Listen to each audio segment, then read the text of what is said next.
So this will be a fun exercise for you to try out. This is a practical inside out approach to mindfulness.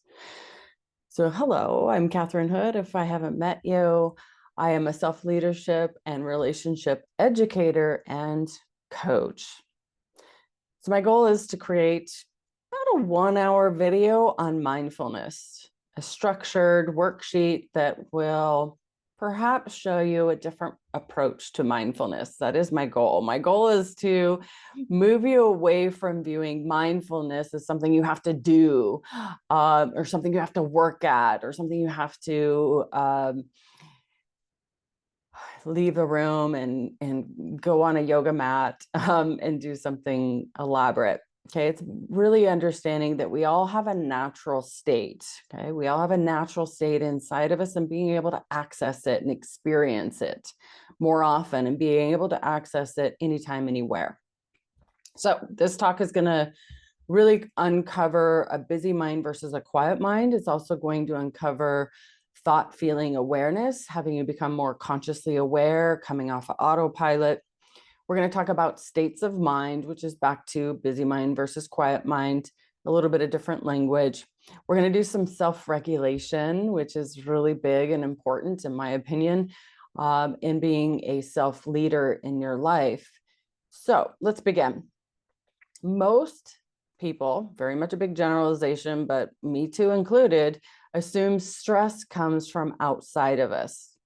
Okay, so most of us, if not all of us, believe that our stress comes from people, places, things, situations, and circumstances, which is all outside of us.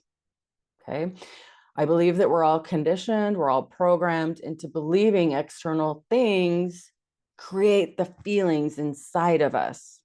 Okay, so even as kids, we're given a blanket or a teddy bear or some sort of trinket, and we're told this will make you feel safe and happy.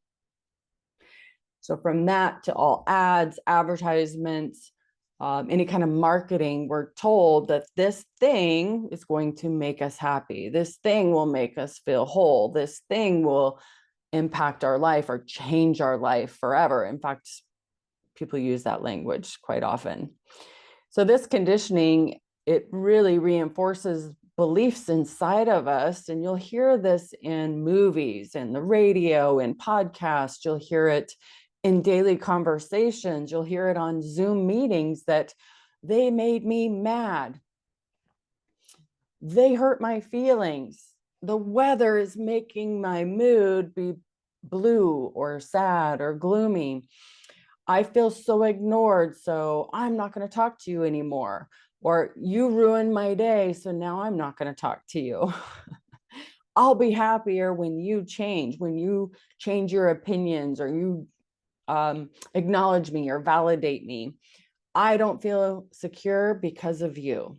Okay, so all sorts of different language, all pointing to the same thing, that something outside of you is making you feel something. Same thing as if you were to get on a scale in the morning and weigh yourself. And if you believe that, well, if the scale goes down, then I'll be happy. If the scale goes up, then I'll be sad. That's externalizing your feelings. This creates hopelessness. This creates fear, anxiety, worry, because it's something outside of you has to be different in order for you to feel okay. So today I'm going to point you towards shifting this belief, this old way of thinking, this old outdated blueprint from I feel sad because of you, to shifting towards I'm feeling something inside of me and I want to understand it.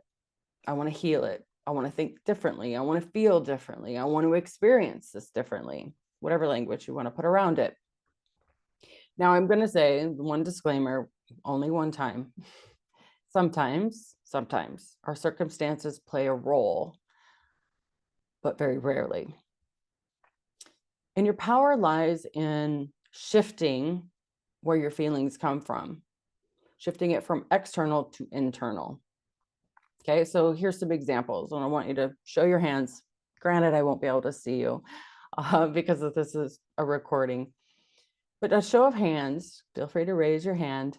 If you've ever read an email one day when you were stressed out, tired, maybe exhausted, dehydrated, maybe hungry, and the email felt passive aggressive, it felt rude, it felt sharp, it felt like they were attacking you with their words, then you read it the next day after you've had a good night's sleep, you've ate something, things are going really well, you got up on the right side of the bed, and it's completely a different email.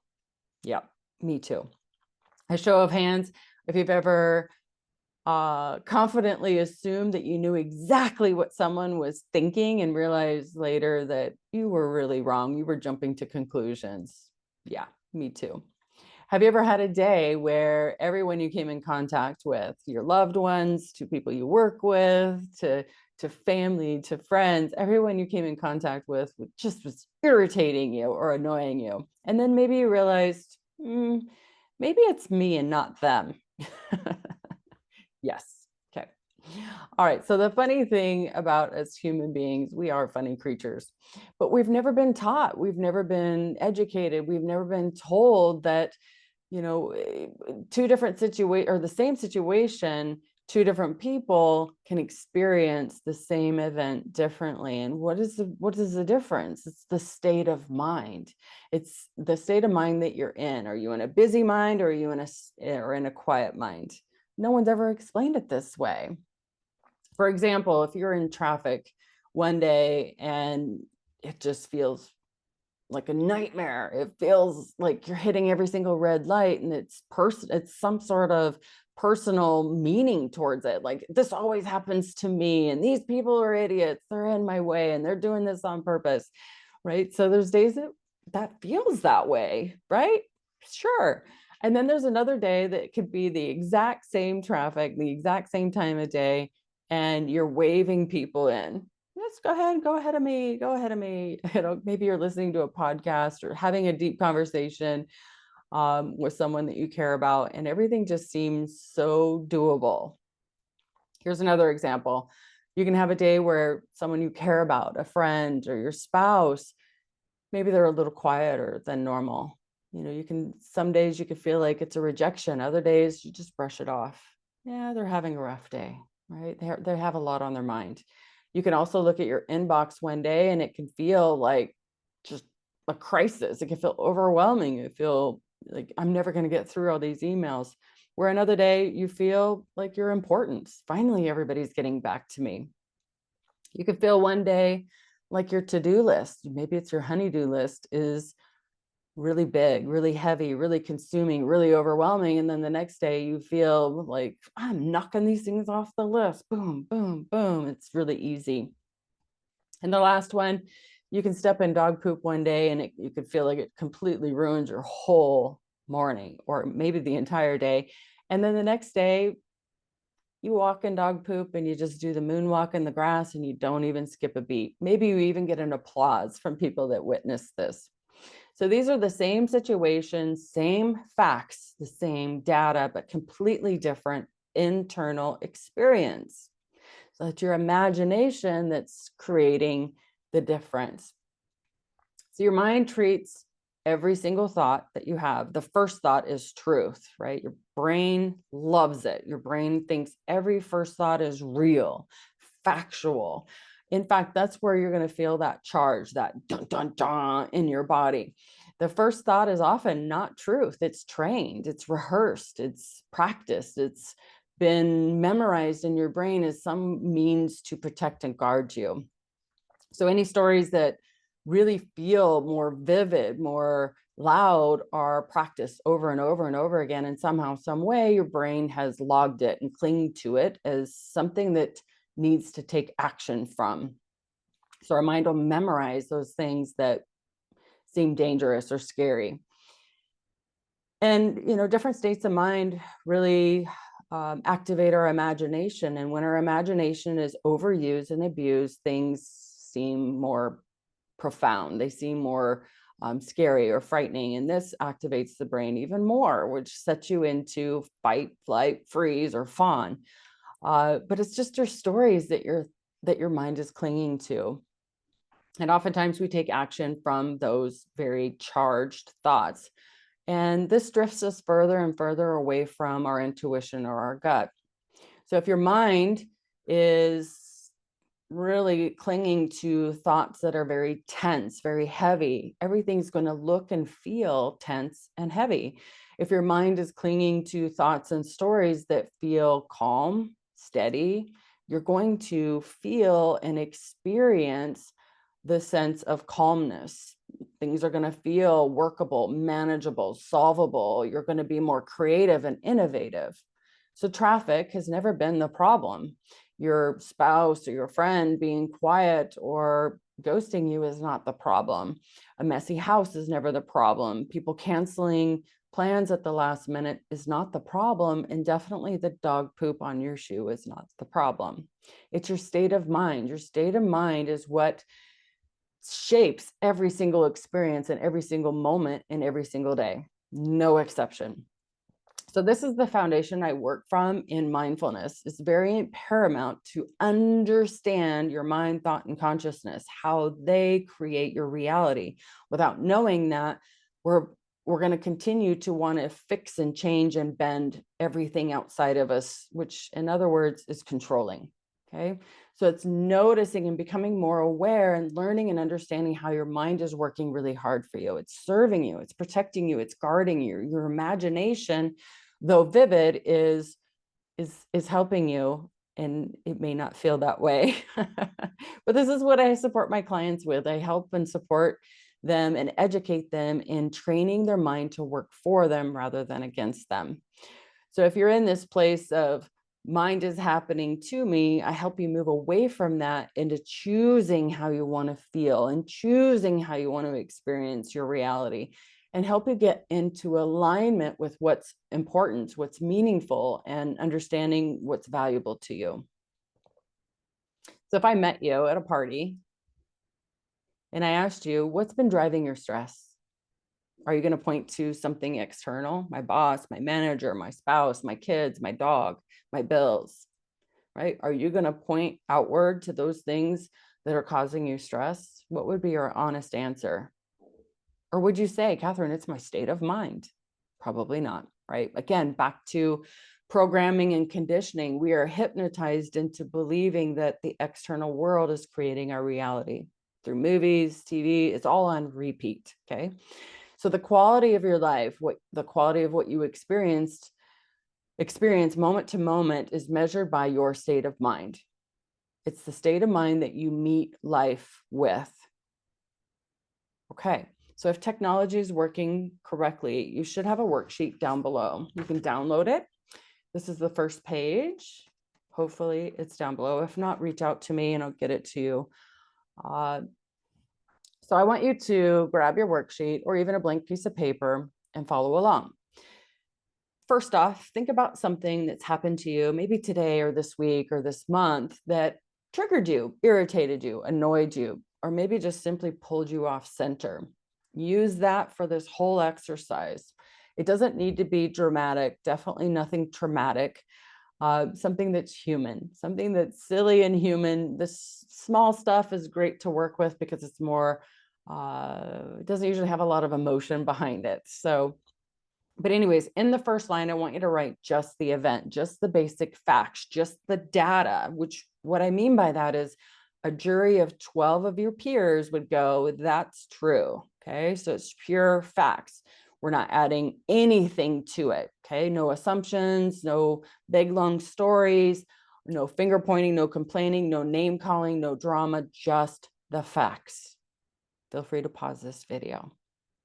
The next question in section 1 is, on a calm day, a day that you've been fed, hydrated, got a good night's sleep, feel really good, got up on the right side of the bed, would that same situation have bothered you in the same way? Feel free to check yes or no. And then there's a line as well that will ask you, what do you think the difference would have been? So in your own words, feel free to answer that question thoroughly. Be reflective. Pause this video to answer that question.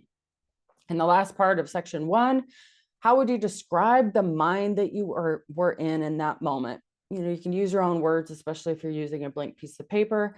I have some words put on there, very few, but in a sense I pointed to, was your state of mind, was it tense, reactive, defensive, or was it calm, steady, sturdy, maybe curious, or maybe something in between? Feel free to tell your heart's desire to the right if you think of other words, and mark the section that fits best. All right, moving on. I've kind of alluded to this, but we have two minds. Okay, so two minds. We all have two minds. We have the busy, sped up 180-mile-an-hour mind, where we're going 180 miles an hour.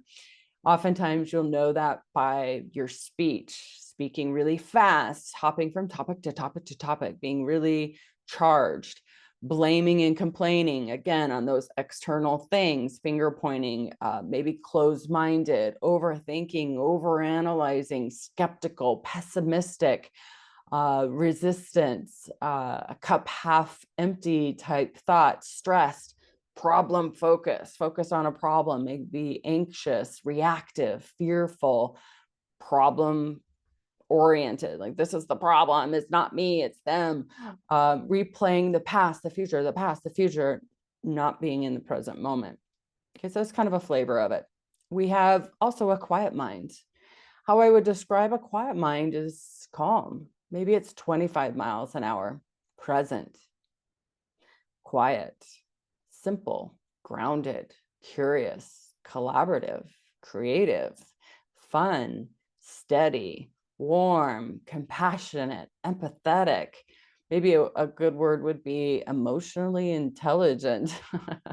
All right, so those are, in general, the two minds that we have.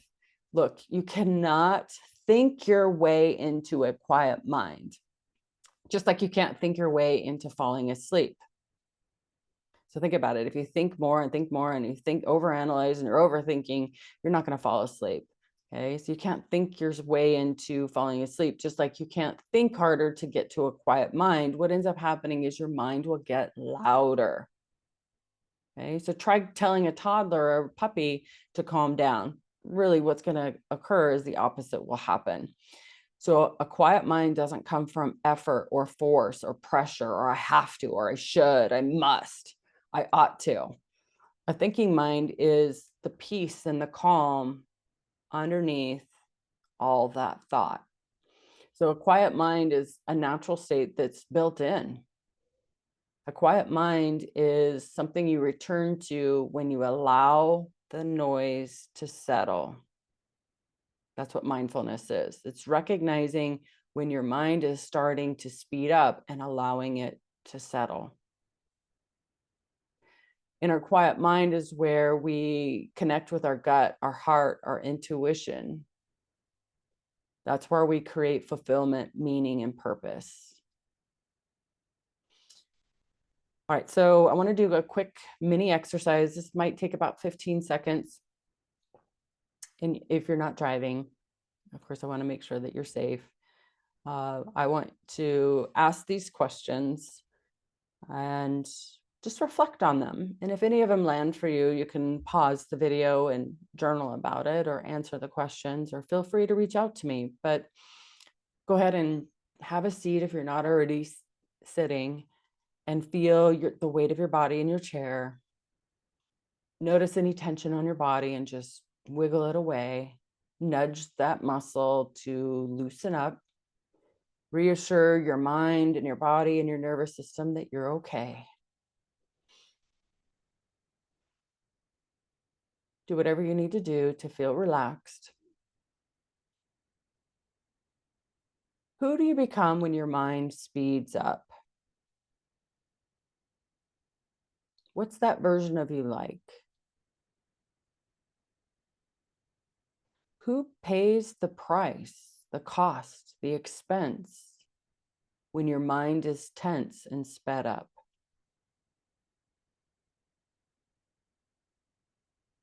Has there ever been a time in your life where you've gone from my life is falling apart to I'm totally fine, I'm okay, I got this in under an hour? without anything outside of you changing.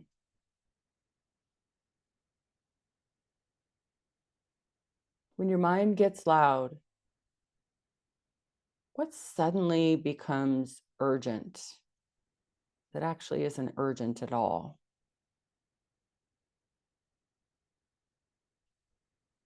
What problems in your life grow or shrink depending on the state of mind you're in?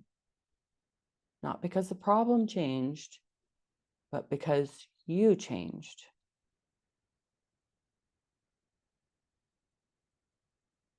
What story does your mind replay on a loop that you believe only when you're stressed out or in a busy mind? All right, take a deep, deep breath and feel free to open your eyes if your eyes are closed. Let's go back to our worksheet. So looking back at the moment that you wrote in section 1, that situation that pulled you off center, I want you to notice, what mind were you actually in that moment that you met that situation with or circumstance? And on the worksheet, there's 2 sections, a busy mind and a quiet mind section. The quiet mind is on the second page. Let's start with the busy mind and check off any of the emotions that match. And then move to the next page and check off any emotions that match without overthinking and just being honest with yourself. Now, if there's any words that feel true to you that are not listed, feel free to add those to the right and pause this video to be able to be thorough with this section.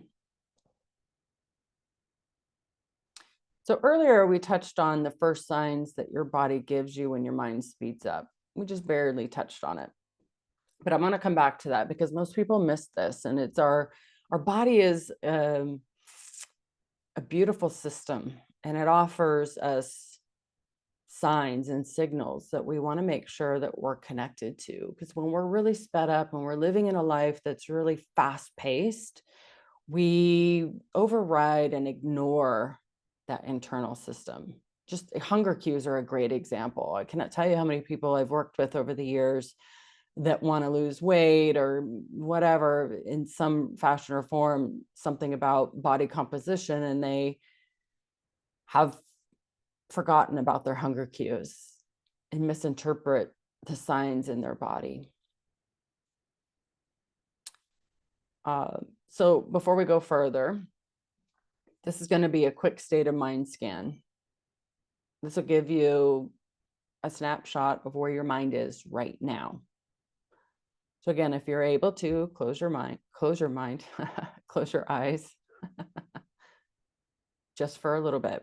Okay. So I want you to take in another deep, deep breath all the way in, and then grab another short breath,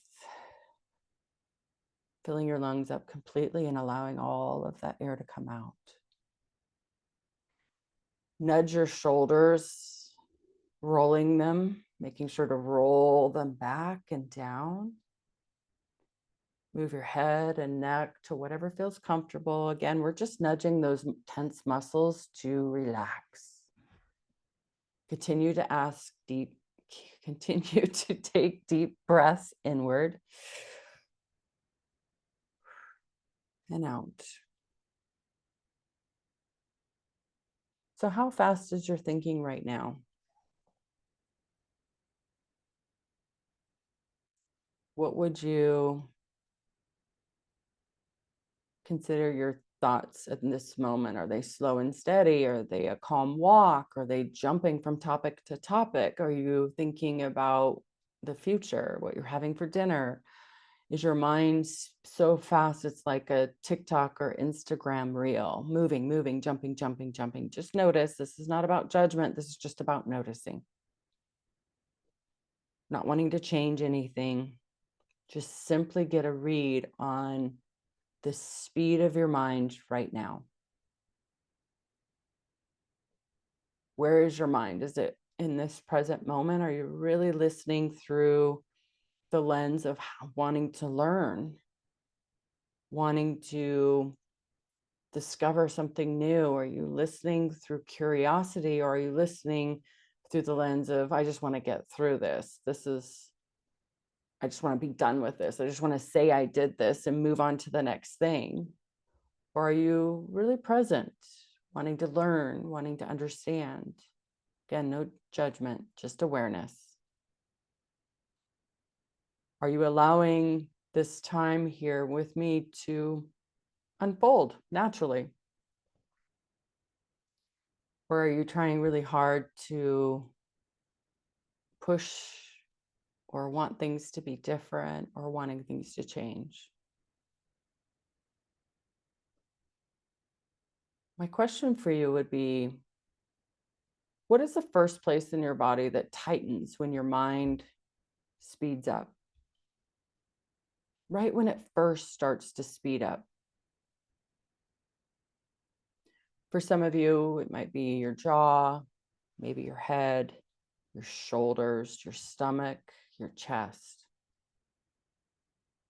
For some of you, it might be a shortening of your breath, clenching of your body, your legs. Notice what your body says. Most people are unaware that your body speaks loud. And oftentimes before we consciously are aware that we are overwhelmed or stressed or anxious. Because we live so much in our heads that we miss our body signals completely. We override it, we ignore it, we push harder, we do more, we do. And we view these signals, our muscle tension in our neck, our shoulders, wherever it is in your body, we treat it like it's an inconvenience instead of for what it really is, information. Your body is tapping you on your shoulder and saying, hey, something is off. Alert, alert, beep, beep, beep. Most of us numb out or scroll or avoid or distract ourselves doing more and outsourcing our feelings again in the outside world. A podcast, an audiobook, a movie, or food. We use the external world to numb out or to feed that emotion that's really needing addressed, that root cause. So this is the biggest thing that I see in my client work where they're disconnected.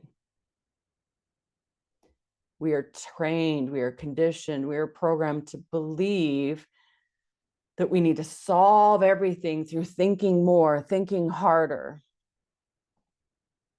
When your body is clenched up, tightened up, and it's really telling us what state of mind we're in. It's signaling, whoa, human, you're highly activated. Your nervous system is activated. So where's the first place that tightens on your body? Is it your jaw, your stomach, your chest, your shoulders, your legs, your head? It's not just a physical reaction, it's an early sign. It's your nervous system and your body letting you know that something's off. You're in danger. That's what it thinks, honestly. But when we reconnect to that signal, that alert system, we won't be pulled so far into a busy mind, we won't get to 180 miles an hour, right? We'll recognize when we're at 50 miles an hour or once we're outside of that speed limit zone, okay? So the earlier we can notice that we're feeling a feeling that we don't want to feel is really it's inside out. It's reconnecting with our body. It's mind-muscle connection. So this little scan of noticing the tension in your body is helping you get reacquainted with your body and your mind. Now, our states of mind shift and move all day long because our thoughts are happening at such a rapid speed. I never, ever, ever tell my clients you can control your thoughts, because you can't. Not the first one. But what I want you to do is, when you notice tension, like for me, it's my shoulders. So when you first notice the tension in your body, use your hand. Put your hands on that part of your body and reassure your body that you are okay, right? So if it's your chest, you put your hand on your chest. Your stomach, put your hand on your stomach and reassure your body and your nervous system that you are okay. I got this. So let's move on to section number 3. On a scale of 1 to 10, how fast is your thinking right now? So 1 would be slow and steady, right? Maybe 5, 10, 20 miles an hour. You are under the speed limit. You're in a school zone. You could stop your vehicle, or your bus is a metaphor that I use a lot in my work. You could stop your bus without laying any rubber on the road. You would not hit the dog, the deer, or someone in a wheelchair. 10 would be highly speeding down the road, maybe 180 miles an hour, maybe 1,000,000 miles an hour. That's a statement I hear a lot in sessions. I'm going 1,000,000 miles an hour. So there's no way you could stop for the dog, the deer, or someone in a wheelchair. So circle the number that feels true to you on the worksheet, or whatever lands for you in this moment. So next, out of curiosity, again, no judgment, but out of curiosity, if your mind had a speed limit sign, go ahead and declare what it is. Is it 20 miles an hour, 5 miles an hour, 180 miles an hour, or 1,000,000, whatever comes to you right now in this moment? And another question is where is your mind right now? Is it present, or is it in the past? Rehashing old wounds and old things that bother you, traumas, events. Is it trying to change the history of your life, or is it wanting to predict the future, or are you present? Jot that down. And one more. What is the first sign that your body gives you when your mind starts to speed up? Where is it in your body? Where do you feel it? So write down the part of your body that gets activated first.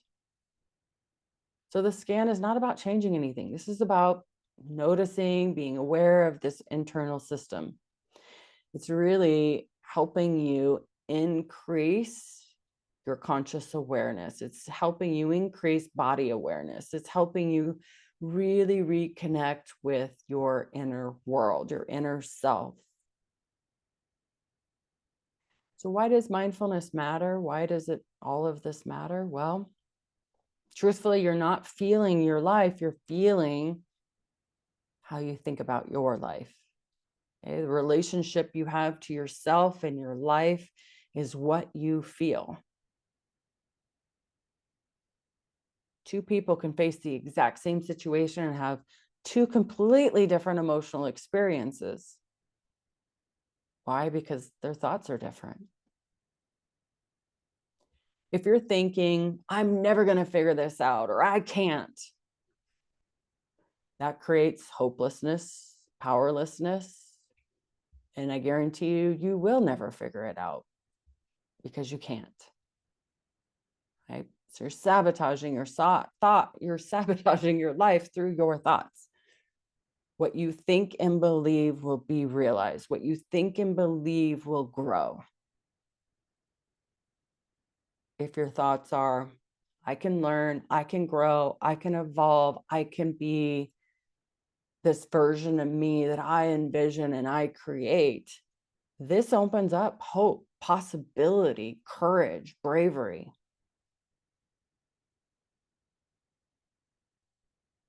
Two different people, two different thoughts. Nothing in their external life changed, but their thinking did.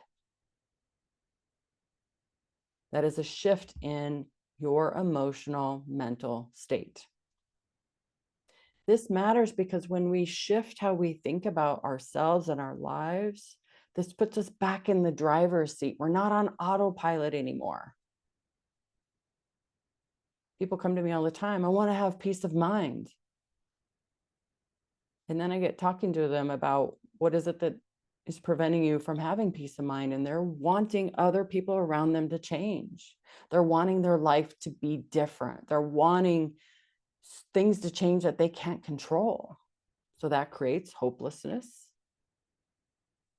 fear, anxiety, and worry. We don't need the world to slow down. And guess what? It won't. You just need your thinking to slow down. And that's great news because that's within you. That's something you have power over if you understand it. Everyone's experience is coming from the inside out. Please don't let marketing and advertising tell you otherwise. The quality of your thinking determines the quality of every single moment of every single day. I'm not asking you to fix your thoughts because that's more doing. What I'm asking you to do is to realize what you are thinking and what you are believing and shift it.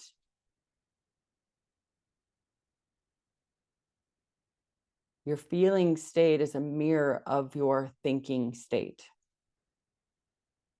When your thoughts slow down, your potential will rise. Opportunities will rise. Your mind is naturally going to protect itself. And it feels easier and simpler to blame others or anything out there. It feels so much simpler than doing the inside work.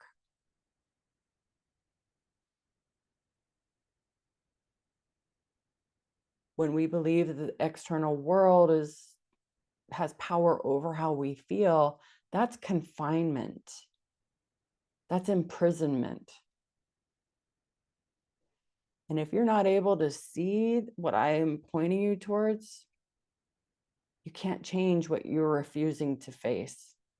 You cannot heal what you insist that someone else must do or change. All right, so let's go back to the worksheet. We're now at section 4. So the automatic outside in map is what this section is about. So we're going to go back to what we wrote in the first section, okay? The situation that's throwing you off, okay? So go back to that. Remember what that was. You don't have to necessarily go back to it, but reflect on that. So what we're going to go is we're going to go a little bit deeper into that situation or circumstance. So this is going to map out 4 things: the event, the thought, the feeling, and then the reaction.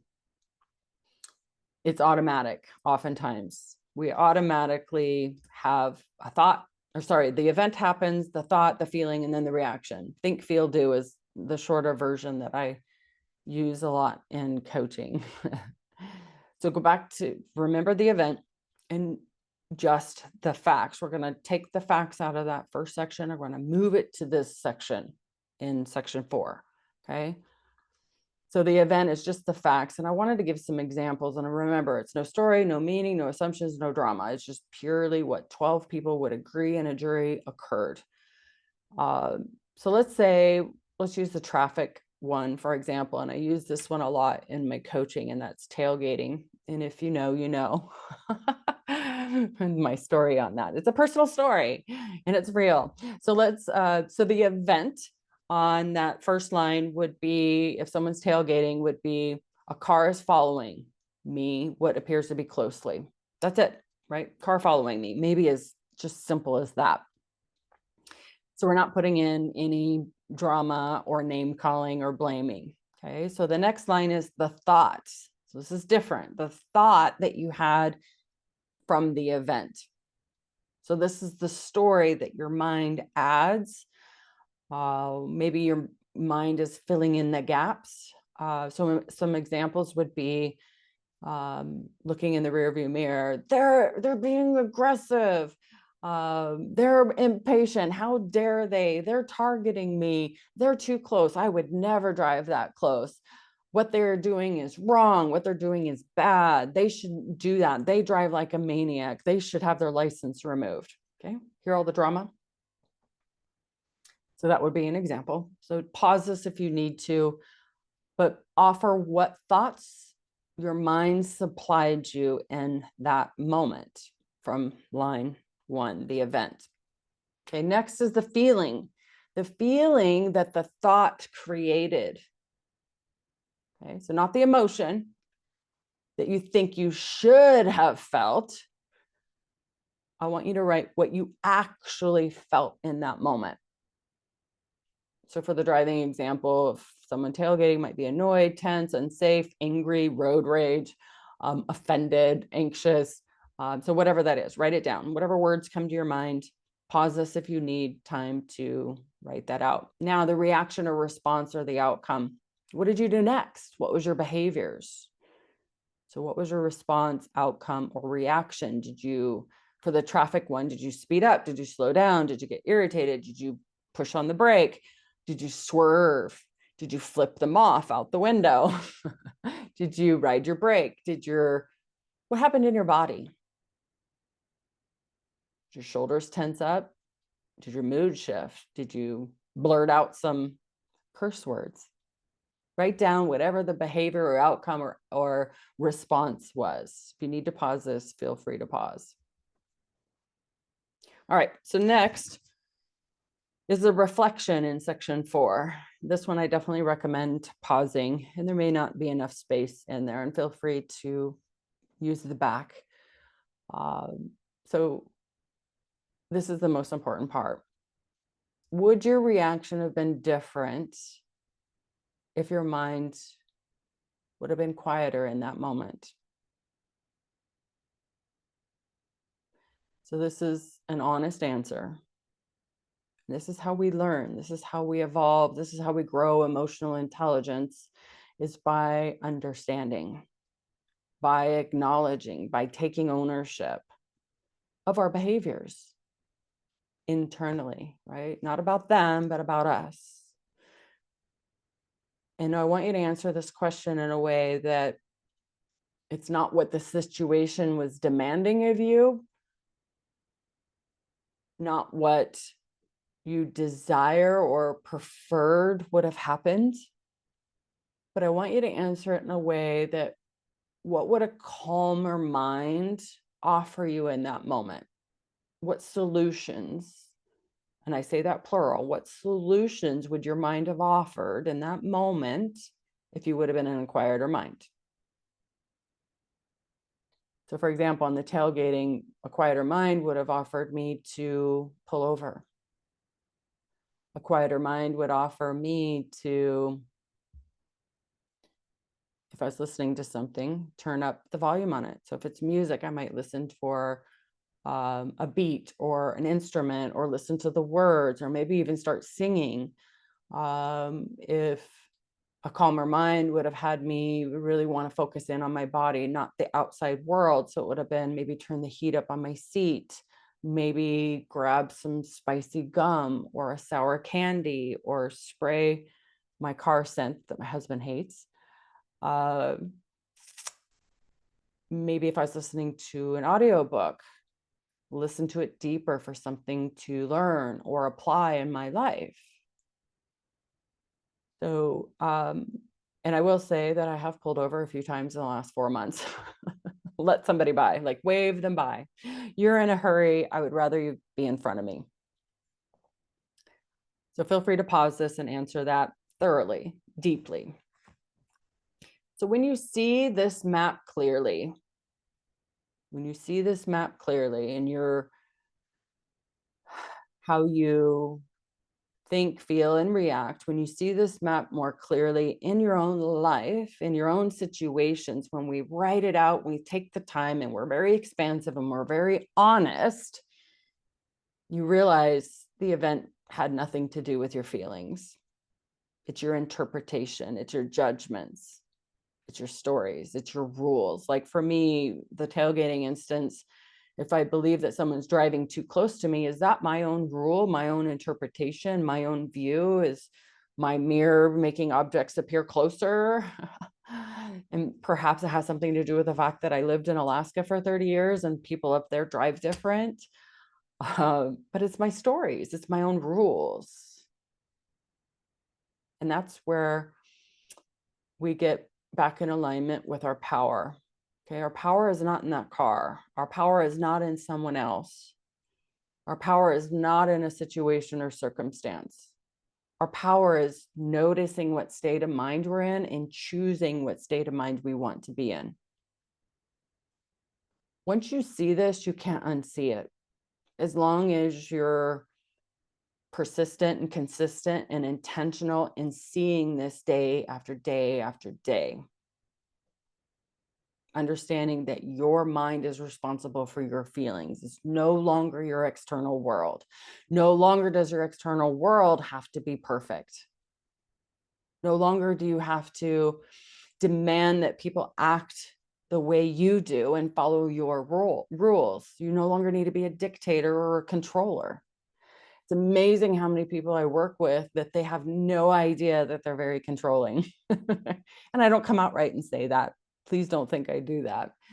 Sometimes I have to have those coming to Jesus talks, but most of the time I don't. Usually I have a gentle way of exposing that. So when you see the map clearly, you notice the car is not the problem. It's your mind, the meaning that your mind adds to it. Your power lies within you. Your power is not at the wheel behind you in traffic.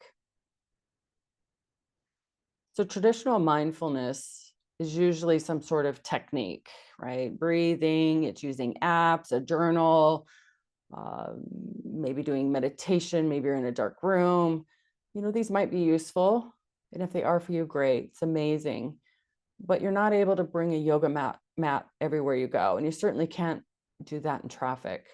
So the real shift, in my opinion, comes from seeing how your mind works, seeing and feeling and experiencing how your mind works in real time. So mindfulness is not stopping your thoughts or controlling your thoughts. It's seeing thoughts for what they are. The first thought that comes into your mind is never the truth. Well, I can't say never, but oftentimes it's not. It's usually fear driven, especially if it happens quick, fast, and it has an urgency and a fearful energy about it. So when I mean fearful, there's pressure, there's I have to, I must, I should. That would be a fear-based, quick thought that people react to. And then later they regret what they said or did. So what I point you to is choosing how you want to respond in the moment. Choosing for how you want to feel. Choosing to slow down instead of reacting to old programming. So, how do you want to feel? Reflecting back on that event that you wrote on your worksheet, how do you want to feel? So, this is section number 5. How do you want to feel? So, looking back at that moment that we've been working on, how do you want to feel? I want you to choose one phrase or 5 to 10 singular feeling words that are within your control. This is the pivot.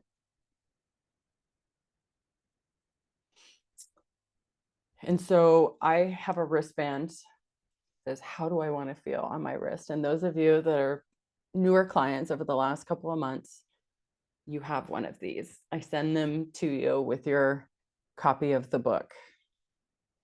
So that very important question is, how do I want to feel? It's the doorway. It's the entrance to experiencing your life differently. It is what will help you shift from reactive living in fear and survival brain into intentional self-leadership living. It focuses on one variable: you, your response, your life. You have choice. So this is the antidote that everyone is searching for. It's shifting to how you want to experience the events and circumstances and the people in your life. It interrupts that automatic negative or fearful reaction to what's going on around you, your boss, your spouse, your partner, your friends, your family. So it replaces fear-based forecasting with internal calmness and presence. This reassures your mind and your nervous system that you're safe. This stops that imagination from imagining fear and danger that's in the future that may not even happen. It helps you activate emotional intentionality. It takes your brain out of avoidance back into leadership, modeling how you want to be. It takes you into being a leader in your spaces, wherever you go, modeling and inspiring others to be more grounded and self-regulating. This one tiny question will force you away from a threat in your mind that your mind is manifesting or creating, towards an emotional state that matches your values and who you want to be. It really is, it moves you away from how do I do this to who am I being?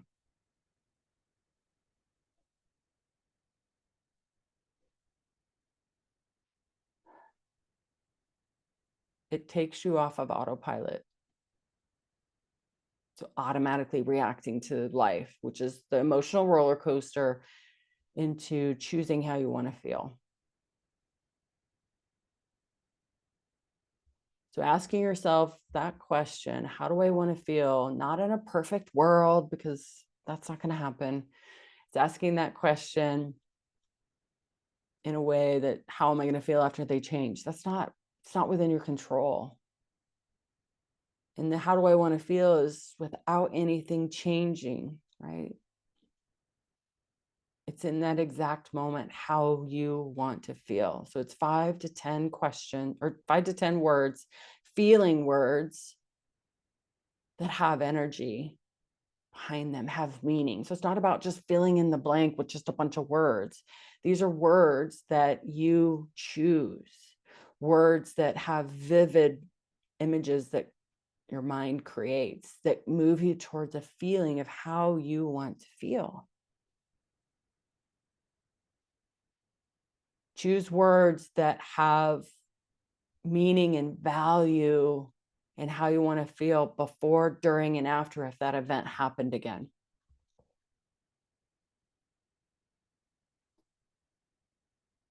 Words that are in alignment with your morals, your principles, your values, your convictions. And for those of you that are spiritual or religious, what are some words that are empowering to you, that have depth and meaning for that event? Choose 5 to 10 words and write it in that worksheet.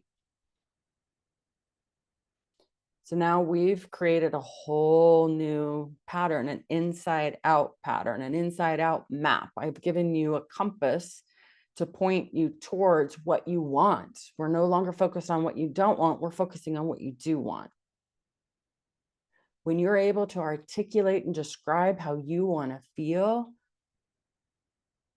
you'll respond to life instead of reacting from old wiring and old blueprints. You're going to move away from survival to self-regulation. So now it's event, thought, a choice in how I feel, and then I respond. So it's a whole new experience.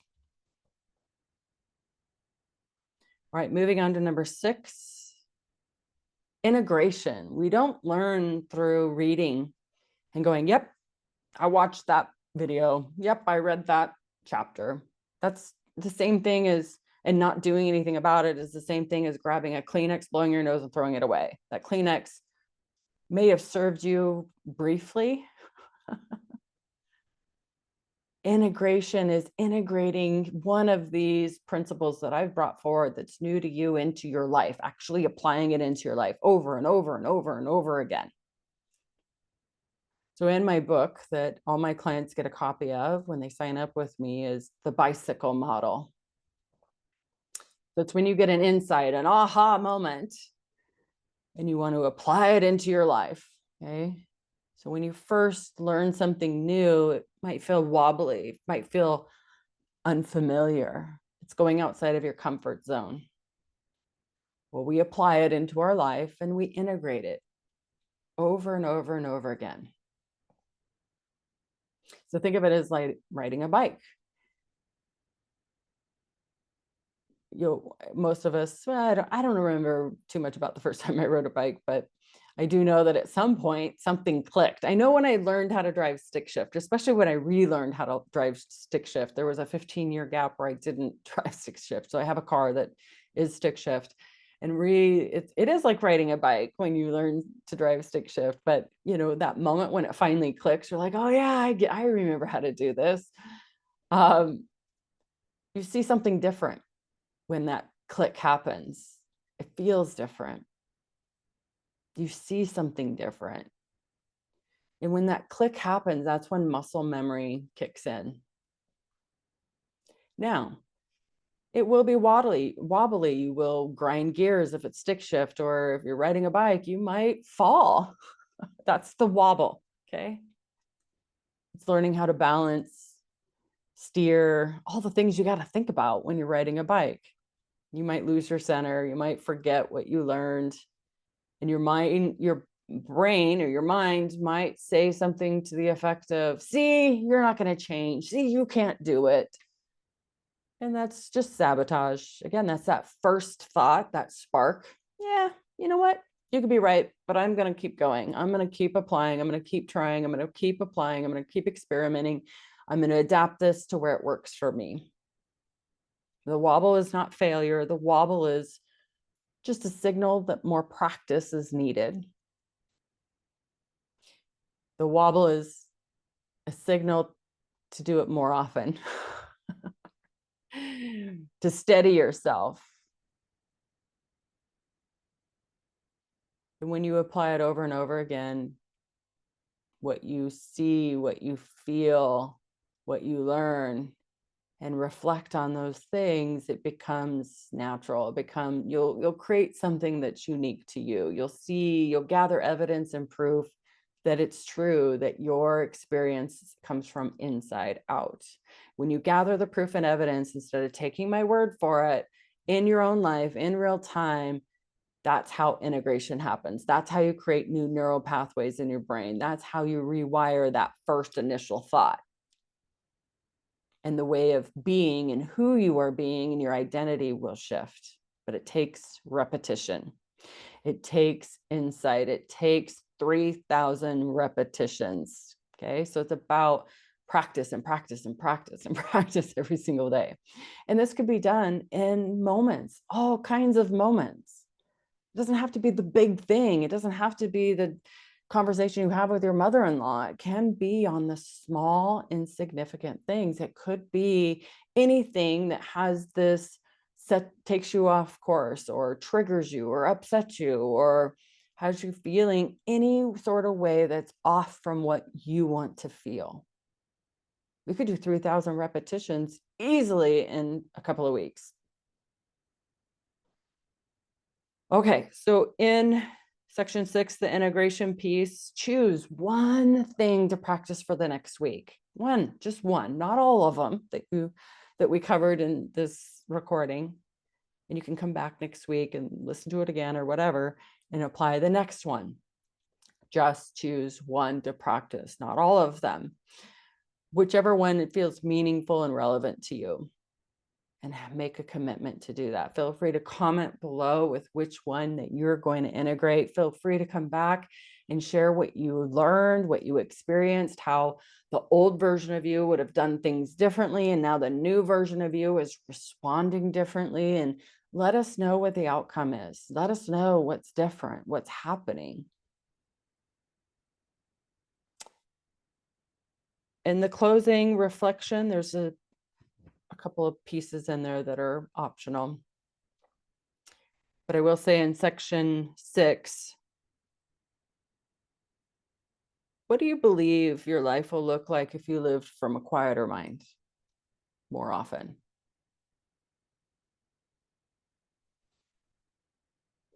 And you can feel free to fill out the optional mindfulness clarity questions. So who do you become when your mind is busy? You know, for me, it's urgent, right? Urgent, rush, rush, rush, do. And what's funny is I've noticed with yard work, the more I rush and the more urgency I feel, the harder it becomes and it's sloppier. How we do one thing is how we do all things. So it's a great example of, whoa, noticing, taking a break first, and it could be just 3 to 5 seconds, and then doing it again from a quieter mind, from calm, from peace, from I'm just going to work on 1 square foot at a time. And it feels more effective, more efficient, and more fun, to be honest with you. The next question, again, this is all optional. Who pays the price when your mind is tense? Well, you do, I believe, but also people that are close to you, I bet. The next question, what does your busy mind convince you is urgent that isn't? If you remember, I asked some of these questions earlier. And the last one is, what becomes possible when your mind slows down?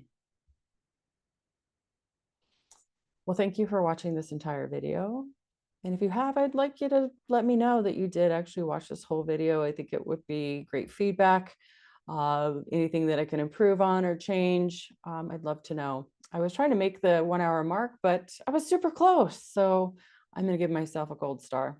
Anyways, thank you guys. I will work on more future tools. So come back and check out those as they come live. Anyways, thank you guys. Nice to meet you. Reach out to me with any questions, thoughts, or if you want a free consult. All right, talk to you then. Bye.